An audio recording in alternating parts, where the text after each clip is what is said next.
자, 이번 시간엔 본격적으로 정호웅의 비평문을 분석해 봅시다. 자, 정호웅 교수는 이 시를 어떻게 해석하고 있는지, 어떤 근거를 드는지, 그 결론은 타당한지 우리가 판단하며 이제 이 비평문을 분석해 봅시다. 자, 여기 한복에 아름다운 그림이 있다. 남도 삼백리와 강을 제외하고는 모두 순우리말로 그린 그림이다. 출렁이며 흐르는 강물의 푸른색, 바람에 흔들리는 밀의 푸른색, 아득히 외줄기로 뻗어있는 황토길의 붉은색, 그 길을 가고 있는 나그네가 입은 옷의 흰색, 서녁 하늘에 불처럼 타는 저녁 노을의 붉은색 등 온갖 색이 어울려 색의 향연을 펼치고 있으니 수묵화가 아니라 채색화이다. 자, 중심 문장은 어디에 있을까요? 네, 앞부분은 대부분 설명을 하고 있고 뒷부분에 한 문장으로 정리되어 있죠. 자, 색의 향연을 펼치고 있으니 수묵화가 아니라 채색화이다. 그래서 우리도 그림을 보면은 색감이 아주 풍부하고 화려했습니다. 그런데 이 채색화에는 곳곳이 비어있다.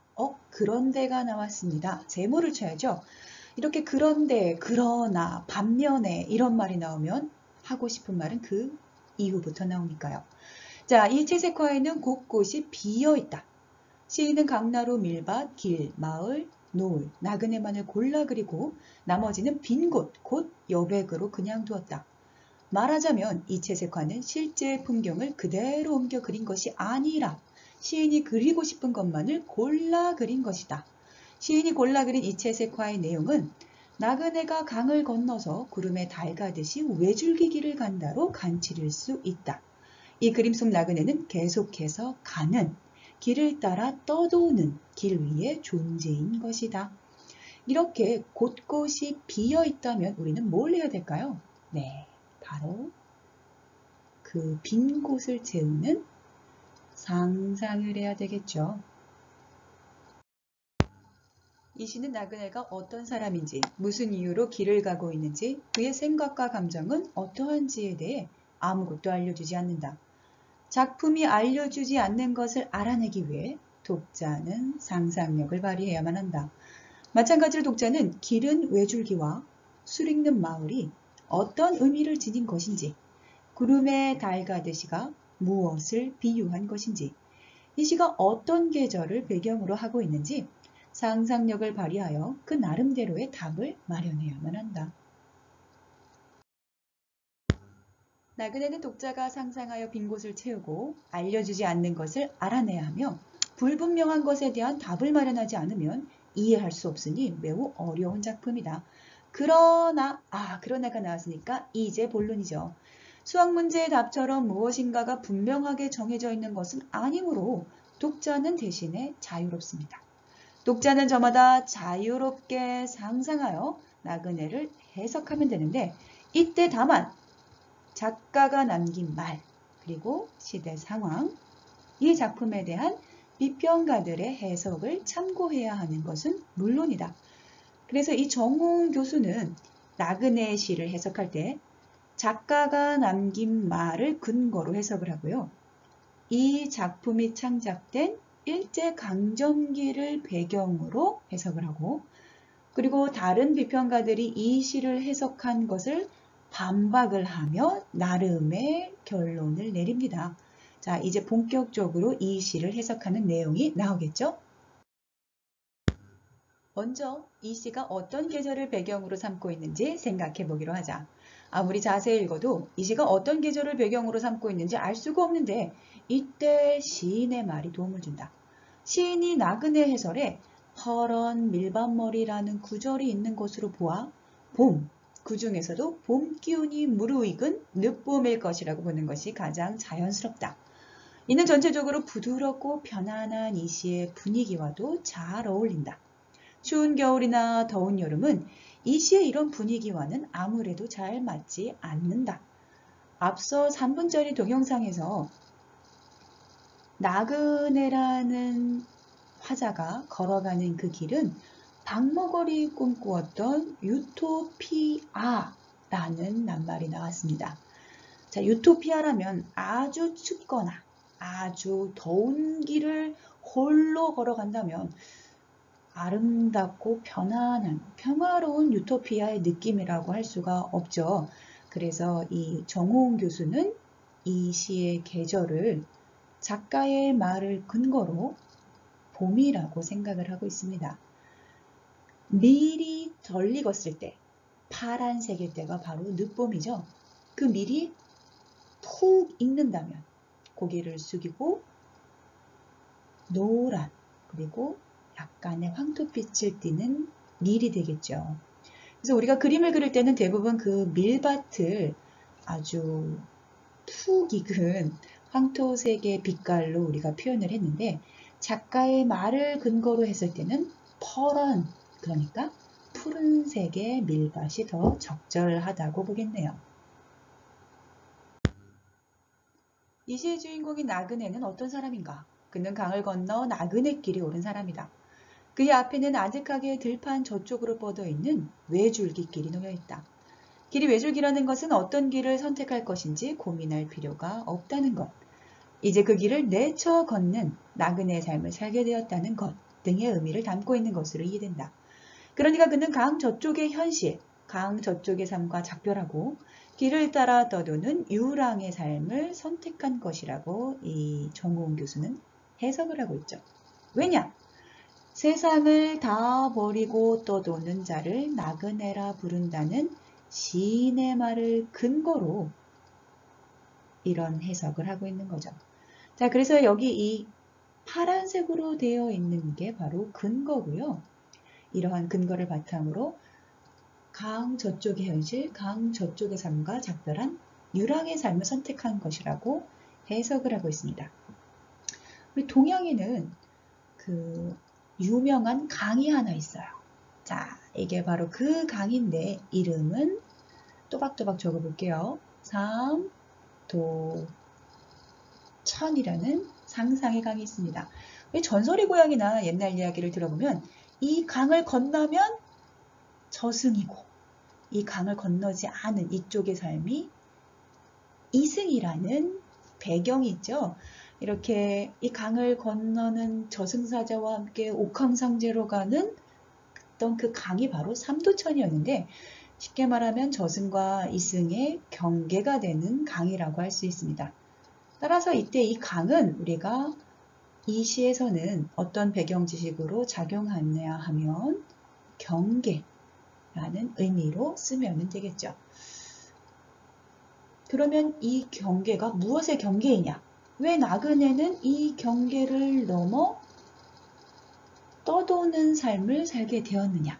다음 문단에 이어집니다. 나그네의 나그네가 작별한 강 저쪽의 현실, 강 저쪽의 삶은 어떠했을까? 이 시를 통해서는 이에 대한 답을 찾을 수 없다. 그러나 이 시가 창작된 시대 상황, 그리고 시인이 남긴 말을 참고하면 어느 정도 짐작할 수는 있다. 이 시가 창작된 1942년 무렵은 일제강점기의 막바지로 한국인들은 매우 어렵게 살아야만 하였다. 그래서 집에 있는 숟가락까지 전부 쇠붙이란 쇠붙이는 다 가져가서 무기를 만들고 청년들은 다 전쟁터로 나가야 됐고 그랬죠. 일본의 내선 일체 정책에 따라 이름을 일본식으로 바꾸고 일본어를 쓰도록 강요했으며 일본이 일으킨 태평양 전쟁의 소용돌이에 힘하여 엄청난 희생을 치러야만 하였다. 한국인들은 이런 시대 상황 속에서 하루하루를 견디며 살 수밖에 없었는데 박목월은 그때를 회상하며 절망과 체념의 삶을 살았다고 하였다. 자, 이 사람은 시인이죠. 그런데 우리말로 우리 시를 쓰는 시인에게 일본어를 쓰도록 강요했다는 것은 무슨 의미일까요? 우리 남학생들이 롤을 하는데 우리 남학생들에게서 마우스와 키보드를 빼앗아 가고 우리 여학생들이 카톡을 하고 아이돌의 노래를 들어야 되는데 이 핸드폰을 빼앗아가는 것과 똑같은 거죠. 그러면 시인이 시를 썼을까요? 과연 히라가나 가타카나로 시를 쓰지 않았겠죠. 그래서 그 당시 절필을 합니다. 절필을 하고 시를 못 쓰고 하니까 당연히 절망과 체념의 삶을 살았다고 표현을 한 것이죠. 이연과 어연에서 반복되는 구름에 달 가듯이 가는 나그네는 어둡고 고통스러운 강 저쪽의 현실, 강 저쪽의 삶과 작별하고 나그네길에 나선 이 나그네의 정신이 어떠한가를 보여준다.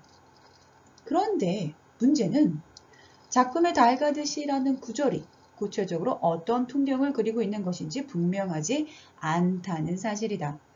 따라서 시인의 말을 근거로 한번 그 구름에 달 가듯이 가는 나그네를 아마 해석을 할 겁니다. 따라서 밑에 있는 이 초록색의 부분은 근거가 되겠죠. 새까만 구름장 사이로 달은 씻은 듯 맑게 건너간다. 바람이라도 불어 구름이 빨리 흐르면 흐를수록 날개가 돋친 듯 날아가는 달의 그 황홀한 정경. 그 달의 모습에서 나는 세상을 버린 자의 애달프게 맑은 정신을 느낀 것이다. 왜 애달플까요? 이거는 우리가 수업 시간에 모둠토이로 한번 분석해 봅시다. 시인이 염두에 두었던 것이 건너가고 날아가는 달의 이미지임을 알 수 있다.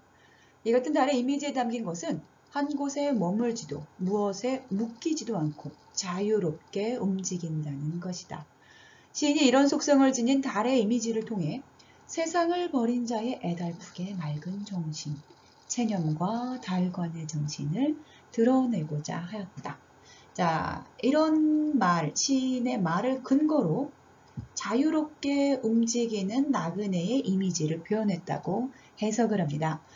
이 부분이 가장 이 비평문에서 이해하기 어려운 부분인데 역시 수업 시간에 모둠토이를 통해서 해결합시다. 자, 이 부분은 다른 비평가가 나그네를 해석한 내용에 대해서 반박을 하면서 자신의 해석을 펼쳐나가고 있는 부분입니다. 자, 이와 관련하여 술 있는 마을마다를 당시의 현실을 왜곡했기 때문에 잘못되었다고 말하는 사람도 있다. 이 시기에 한국의 농촌 현실이 매우 가난하여 술을 담글 수 있는 여유가 없었다는 지적은 옳다. 그러나 나그네가 현실을 왜곡했으니 잘못이라는 비판은 옳지 않다. 이렇게 말할 수 있는 이유는 술 있는 마을마다라는 구절이 당대의 농촌 현실이 어떠하다는 것을 보여주는 게 아니라 시인이 상상한 나그네의 유랑의 삶이 어떠했으면 좋겠다는 것을 보여주는 역할을 하는 것이기 때문이다. 아까 동영상에서도 그것을 우리는 유토피아라고 얘기를 했죠. 저녁이 되면 잠자리를 찾아야 하는데 나그네의 여행길 피로를 풀어주는 술이 있고 있는 마을이면 더욱 좋지 않겠는가. 그 마을에는 인정받는 사람들이 살고 있어 지나가다 들른 손님을 따뜻하게 맞이해 정성껏 대접해 줄 것이다. 시인은 자신이 상상하여 만들어낸 그 나그네를 그런 마을에 묵도록 하고 싶었던 것이다. 말하자면 술 읽는 마을마다는 시인이 상상하여 만들어낸 상상의 현실을 표현하는 구절이다. 이것을 두고 실제 현실을 왜곡한 것이라 비판하는 것은 타당하지 않다. 그래서 술 읽는 마을마다라는 이 구절을 정호웅 씨는 어떻게 해석을 했느냐? 그것은 박목월이 상상하여 만들어낸 현실, 상상의 세계라는 거죠. 아까 우리가 삼도천을 예를 들었던 그 강 기억나시죠? 이 강을 나그네가 건넜나요? 건너지 않았나요? 바로 강나루 건너 밀밭길이라고 했습니다. 따라서 강을 건넌 그 이후의 공간을 그려내는 이 시 자체는 박목월이 상상한 유토피아, 나그네가 걸었으면 하는 그 유토피아의 상상의 세계를 묘사하고 있다고 정호웅은 해석을 한 거죠. 다른 비평가들은 이 술 읽는 마을이 그 당시 현실이 아니다. 그렇게 풍요로웠던 일제강점기가 아니다. 이렇게 해석을 했는데 그에 대한 반박의 해석이라고 할 수 있습니다. 자, 드디어 마지막 문단입니다. 박목월은 한 집안의 맏이었고 직장인이었으며 결혼하여 가정을 책임진 가장이었다. 또 그는 일제강점기 식민지 현실 때문에 고통스러워하며 시를 썼던 시인이었다.